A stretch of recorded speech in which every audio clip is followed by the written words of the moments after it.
আসসালামু আলাইকুম বন্ধুরা, সবাই কেমন আছেন? প্রতিদিনের মতো আজকে আর একটা রেসিপি নিয়ে চলে আসলাম। আজকে দেশি আলু দিয়ে তরকারি রান্না করব, সেটা আপনাদের সাথে শেয়ার করব। এখানে ছোটো আলু কেটে ধুয়ে পরিষ্কার করে নিয়েছি, তার সাথে মরিচ পেঁয়াজ দিয়ে দিলাম, দিয়ে এখন গুঁড়া মশলা দিয়ে দিব, লবণ হলুদ শুকনো মরিচের গুঁড়ো একটু দিয়ে দিলাম, দিয়ে আমি ভাজিটা রান্না করব।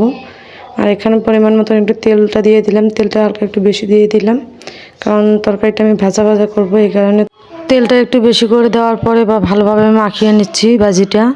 তার সাথে আমি আর কিছু তরকারি দিয়ে দেবো, এখানে ফুলকপি, আলু, বেগুন, তার সাথে পেঁয়াজের ফুল দিয়ে একসঙ্গে ভালোভাবে আমি রান্না করে নেব আজকে ভাজিটা।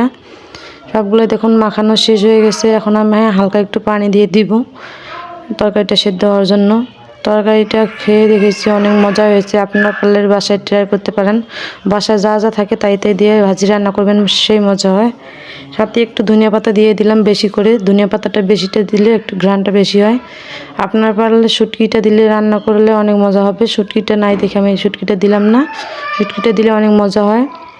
আমি শুটকি ছাড়া রান্না করতেছি, তাও অনেক মজা হয়েছিল, ভাজা ভাজা করেছি যেহেতু। আর দেশি আলু খেতে আরও মজা হয়। সবাই একটু লাইক কমেন্ট শেয়ার করে দিবেন, আর আমার ভিডিওটা কেমন হচ্ছে সবাই একটু কমেন্টের মাধ্যমে জানিয়ে যাবেন। আমার পছন্দের একটা তরকারি, আপনারা ট্রাই করতে পারেন বাসায়। আজকে এই পর্যন্তই, আবারও দেখা হবে পরে।